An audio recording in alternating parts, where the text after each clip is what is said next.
Nakakita ka na ba ng halamang ito? Isang partikular na uri ng houseplant na maaaring isa na nga sa inaalagaan mo. Subalit hindi mo alam na ang halamang ito pala ay isang mabisang first aid at lunas sa maraming karamdaman. Hello, what's up? Your best here. Nakakita ka na ba ng halamang payaw? O maaaring ngayon mo lamang ito narinig? Isang in-demand at napakamahal na halaman ngayon, subalit naglipa na lamang sa kagubatan. At hindi batid ng karamihan na isa pala itong super herb, ang halamang kanyang inaalagaan, ang halamang payaw. Pero bago tayo magpatuloy, kung bago ka pa lamang sa ating channel, ay huwag mong kalimutan na pindutin ang subscribe button at ang notification bell upang lagi kang updated sa aking mga bagong uploads.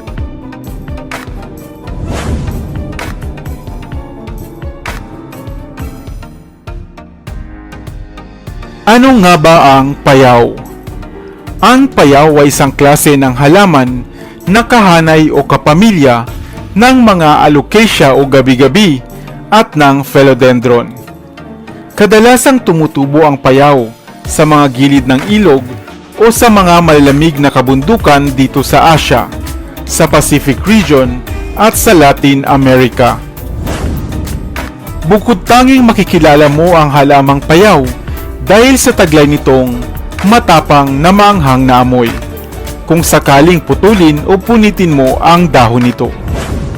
Ang payaw o Hamalomena bilang scientific name ay isang klase ng gabi-gabi na mayroong malalapad na hugis pusong dahon at kulay pulang katawan o mga tangkay.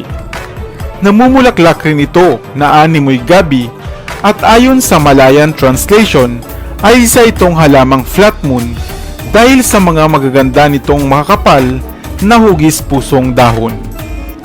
Maaaring dito sa Pilipinas ay hindi pa ito gaanong kilala, subalit ito ay isang klase ng super herb na tinatangkilik na ng mga Tamil sa India kahit noon pang ang 3,000 taon na ang nakararaan. Ang halamang ito ay napakarami ring mahusay na gamit pang kalusugan, katulad na lamang bilang lunas sa mga sakit sa tiyan, patanggal ng plema, at ginagawang langis o liana upang gamiting ointment sa mga nararamdamang sakit sa balat at sintido. Subalit batid mo ba na kahit hindi mo nga iproseso ang halamang payaw, ay labis pa rin itong epektibo? Napakabisang pangunang lunas para sa pangangati ng katawan o balat, ang dahon at katawan ng payaw. Kung ikaw ay natamaan ng nipay o lipa na isang napakakating dahon sa gubat, ay maaari mong punin ang dahon at katawan ng payaw at kuskusin ang nangangating balat. Kung kayo naman ay nakagat ng hantik o antik at iba pang langgam na masakit kung mangagat, ay mabisa rin itong first aid. Samantalang kung masama naman ang inyong pakiramdam o ang inyong likod o ulo o sintido man, ay magdarang ka lamang ng dahon ng payaw, pahiran ng kunting langis, at saka itapal sa nananakit na bahagi ng katawan o kaya naman ay sintido. Isa rin ang payaw sa napakainam na gawing houseplant dahil hindi ito mahirap alagaan at paramihin. At maganda ang mga taglay nitong dahon. Mataas na rin ang presyo nito ngayon na minsan ay aabot nga ng 4,000 hanggang 8,000 pesos depende sa ganda ng kulay at variegation ng mga taglay nitong dahon. Kayo ba ay meron na nito sa inyong tahanan? Di lamang isang great indoor plants ay maaaring kunin at gawing lunas sa karamdaman kung kinakailangan. Sa inyong probinsya, ano naman ang tawag nito? Payaw rin ba?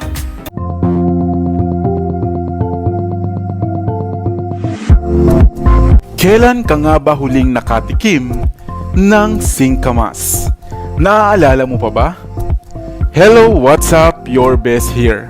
Halika, dahil sa videong ito ay tatalakayin natin ang mga kakaibang kaalaman, gamit at mga benepisyo ng halamang singkamas.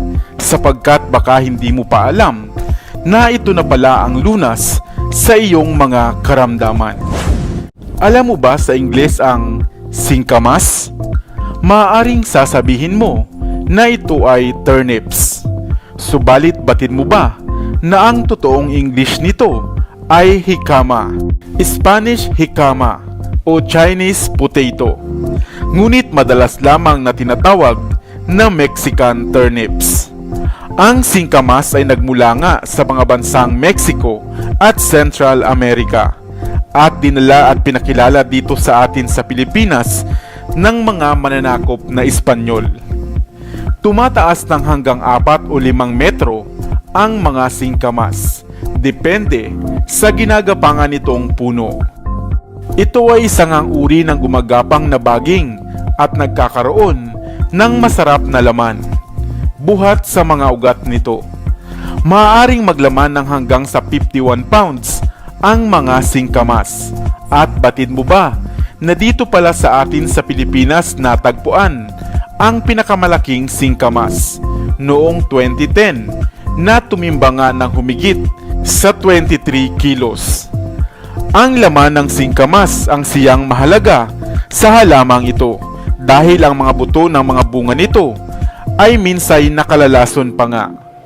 Madalas kinakain na parang prutas ang laman ng singkamas, isinasawsaw sa asin, sa bagoong o kaya naman ay sangkap sa paggawa ng lumpiang sariwa. At sa ibang lugar pala, isinasahog pa nga nila ito sa mga lutong may sabaw.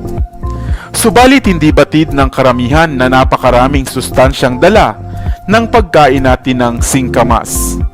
Mayaman nga ito sa bitamina, fiber at mga mineral na mahusay sa ating kalusugan.